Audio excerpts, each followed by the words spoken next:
Discuss करने वाले। So I am Rashmi Dhankar, and I am posted with Additional Commissioner of Income Tax in Bangalore main city. तो आप समझ रहे हो पढ़ाई की कितनी मतलब इम्पोर्टेंस है।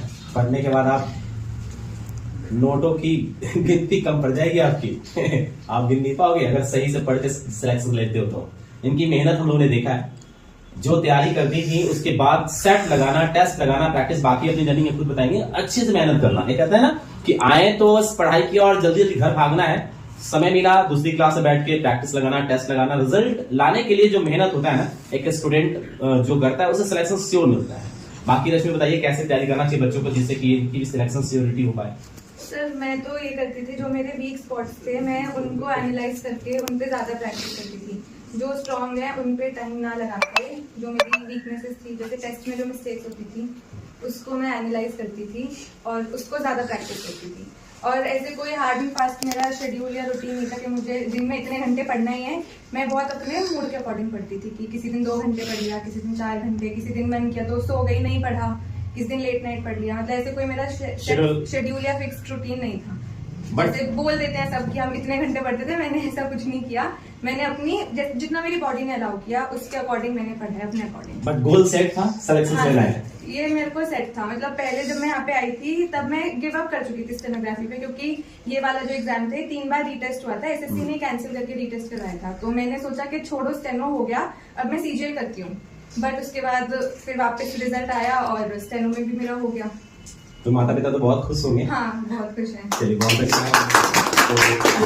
क्वेरीज है जो कि मैं बच्चों के बिहाफ पे पूछना चाहूंगा। राइट, टीचर्स बार बार कहते हैं, इंसिस्ट करते हैं नोट्स बनाने के लिए, तो आपके हिसाब से नोट्स बनाना कितना इंपॉर्टेंट रोल प्ले करता है? सर नोट्स अपनी अंडरस्टैंडिंग के अकॉर्डिंग बनाने चाहिए। ये नहीं कि अगर कोई बच्चा सारी चीज लिख रहा है तो आप उसको कॉपी करके सब लिख रहे हो या किसी और के नोट्स कॉपी कर रहे हो।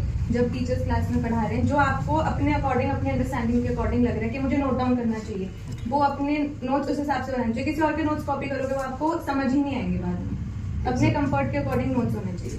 थोड़ा ये भी बताइए कि बच्चों को लगता है कि भाई हमें कितना टाइम देना चाहिए, मींस ड्यूरेशन क्या रहता है कि 1 साल, 1.5 साल, 2 साल में सिलेक्शन होगा? Totally up to your comfort. जैसे मैंने अभी बोला कि करने के लिए 3 महीने में भी अगर आप दिन रात पढ़ रहे हो आप कर सकते हो, और ना करने वाले 2 तो 3 साल भी लगे रहते हैं without any result. So is there any solid reason कि भाई हमें 8 घंटे ही पढ़ना चाहिए? नहीं सर, या 8 2 घंटे में भी बुक काम खोल हो के सकता बैठे हो है? और 2 घंटे में आप डेडिकेटेडली पढ़ रहे हो with full concentration. Study with concentration. Yes sir, concentration and dedication. चलिए बहुत यस सर। बाकी आगे की जर्नी में कैसा रहता है? जैसे कि अभी तो आपकी ज्वाइन हुआ है, राइट, तो आपको क्या डिफरेंसेस आ रहे हैं कि नॉर्मल लाइफ और अब आपकी गवर्नमेंट जॉब लग गई है तो कुछ तो अलग आपको फील सर होगा? अभी जॉब मेरी स्टार्ट हुई नहीं है, मैं बैंगलोर जाऊंगी, बट वैसे बहुत डिफरेंस है। सब लोग एक नई रिस्पेक्ट से देखते हैं। Exactly, this बहुत वो मिलती है कि हाँ अब आपकी बात को सुनेंगे। पहले था कि हाँ बच्ची है कुछ वैल्यू डेफिनेटली। अब बात अभी को सुनते इनकम हैं, टैक्स बात की कमिश्नर वैल्यू होगी। के So साथ do you believe in hard work beats Yes, sir. talent or not? Yes sir totally. Exactly. देखिए हार्ड हार्ड वर्क वर्क के साथ आई विल लाइक टू से स्मार्ट वर्क भी बहुत स्मार्ट वर्क भी बहुत ज्यादा In my case, personally, smart work has worked more than hard work because I did not do hard work studying the whole night or studying for 10 hours, 15 hours a day. I chose to do smart work. Previous year papers में जो topics repeated हैं, studying that is better than cramming up the whole book. Exactly, that is the point. यानी कि set लगाना चाहिए इन लोगों को। Set आपके हिसाब से सेट आपके हिसाब से कब कब लगाना चाहिए? वीक में कितने दिनों का शेड्यूल रखना चाहिए तो सेट? मेरे अकॉर्डिंग एक प्रैक्टिस सेट तो आपको एवरीडे करना Every day चाहिए। लगाना अपनी चाहिए। डेली प्रोग्रेस आपकी एनालाइज होती है और क्या टॉपिक्स आपको इम्प्रूव करने हैं, क्या टॉपिक्स आपको और पढ़ने चाहिए। अच्छा हाँ, एक चीज और, बच्चे पढ़ाई तो पूरी कर लेते हैं कुछ 6 महीने 1 साल लगा करके, उसके बाद वो मॉक टेस्ट नहीं लगाते। हाँ So, प्रॉब्लम है। हाँ ये बताइए इसके बारे एग्जाम में। प्रेशर में सर आप टाइम मैनेज नहीं कर पाते हो और वहाँ पे इतना प्रेशर होता है, आपको आती हुई चीज भी आप बहुत सिली मिस्टेक्स की वजह से गलत कर देते हो। अगर आप घर पे उस एनवायरनमेंट में टाइमर सेट करके प्रैक्टिस करते हो तो आपको टाइम मैनेजमेंट आ जाती है। जैसे किसी को पहले रीजनिंग स्टार्ट करनी होती है, किसी को इंग्लिश, तो आपका एक सेट पैटर्न माइंड में रहता है कि मुझे इस स्पीड में इतने क्वेश्चन करने हैं।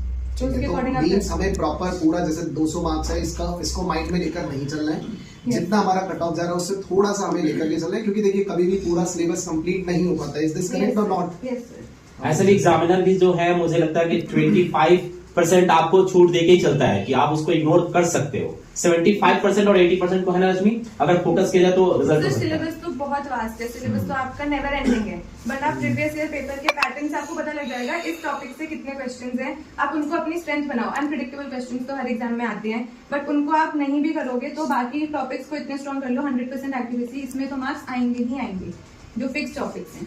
थोड़ा बच्चों का फोबिया होता है मैथ्स को लेकर के, उसके लिए क्या किया जाए? सर स्टेनो में मैथ्स थी नहीं, ये Okay. बहुत अच्छा बेनिफिट था। बेनिफिट था। स्टेनो में सर 100 मार्क्स की इंग्लिश होती है, 50 की जी। रीजनिंग, 50 की जीके। जीके। पर्सनली मेरी जीके थोड़ी वीक है, मैं जब आई थी मैंने सर को भी बोलता कि सर मेरी जीके वीक है, बट जीके वीक थी तो मैंने उसके लिए कॉम्पेंसेट किया इंग्लिश और रीजनिंग में। हाँ, exactly. दोनों में मैंने बहुत एक्सेप्शनली, मतलब अपने से तारीफ नहीं करी, बट 50 में से 47.5 मुझे रीजनिंग में मिले और 100 में से 93 एक्यूरेसी देखो कितनी अच्छी है, 50 में से 47.5। एग्जैक्टली। थोड़ा मैथ्स में मैंने ऐसे ही पूछा क्योंकि आपने बता रखा हमने सीजीएल भी आपने Yes, क्वालिफाई sir. किया, तो वहां भी पढ़ा होगा, सीएचएसएल भी क्वालिफाई किया Yes, होगा, sir. तो उसमें थोड़ा सा बता दीजिए कि मैथ्स में ये डरते बहुत है बच्चे कि भाई क्या हमारे strategy है तो लेना चाहिए। सर मैं बताऊं, यहाँ पे जब मैं आई थी फर्स्ट डे मैंने संतोष सर को भी बोला कि मेरे को मैथ्स से मुझे भी बहुत फोबिया है, तो संतोष सर ने मुझे ये बोला था, अश्योर किया था कि जब तक आप यहाँ पे करोगे आपका मैथ्स का फोबिया क्लियर हो जाएगा, and today I can say कि वो फोबिया क्लियर हो गया है।